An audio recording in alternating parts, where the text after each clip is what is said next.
બેંકના ગુંડાઓ સામે આપણે એક મુહિમ છેડી છે અને મુહિમના ભાગરૂપે બે પ્રશ્ન ખૂબ ઊંડા વળગીને આંખે આવી રહ્યા છે.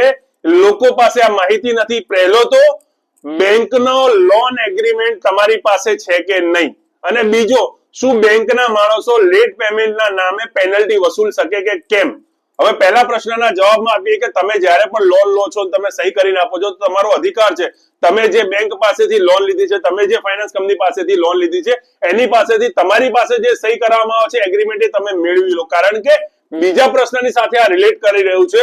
તમે જે બેંકની પેનલ્ટી ભરી રહ્યા છો, અમુક આવા ગુંડાઓ તમારે ત્યાં આવે ને એમને મન ફાવે એવી પેનલ્ટી લે છે. 500 રૂપિયા પેનલ્ટી હોય તો 5000 પણ લેવામાં આવે છે અને એમને જેમ મન ફાવે તેમ વર્તન કરે છે અને આપે મજબૂરીના ભાગરૂપે આપવું પડે. કારણ કે તમારી પાસે લોનનો કોન્ટ્રાક્ટ નથી હોતો. જે તમે કોન્ટ્રાક્ટ ઉપર સહી કરો છો એ કોન્ટ્રાક્ટ તમારી પાસે નથી હોતો એના માટે.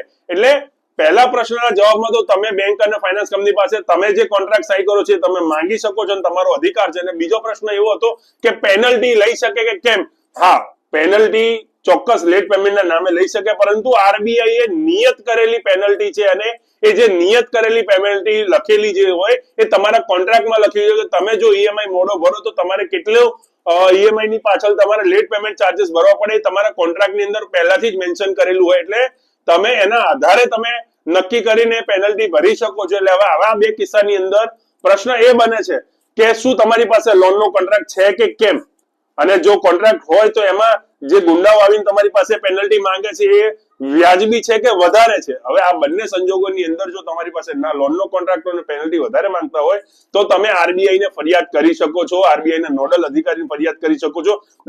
બેંકના ઉચ્ચ કર્મચારીને પણ ફરિયાદ કરીને સંપૂર્ણ લોનનો કોન્ટ્રાક્ટ મેળવી શકો છો. અને માહિતીગાર બનો.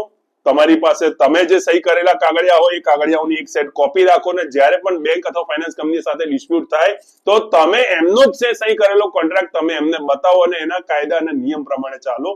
આ માહિતી, આ પ્રશ્ન ઘણા બધા વિડીયોઝની અંદર આવતા હતા એટલે આજે આ માહિતી તમારા સુધી પહોંચાડી. એટલે હવે જે પણ લોકોનો બેંક સાથે ડિસ્પ્યુટ ચાલે છે એ તમામે તમામ લોકો સૌથી પહેલા પોતાનો બેંક પાસેથી, પોતાનો ફાઇનાન્સ કંપની પાસેથી કોન્ટ્રાક્ટ જે સહી કરેલો કોન્ટ્રાક્ટ માંગે અને એ કોન્ટ્રાક્ટ પ્રમાણે જે પણ તમને લાગે કે ખોટું થઈ રહ્યું છે એની સામે વિરોધ કરે. જય હિન્દ, જય ભારત.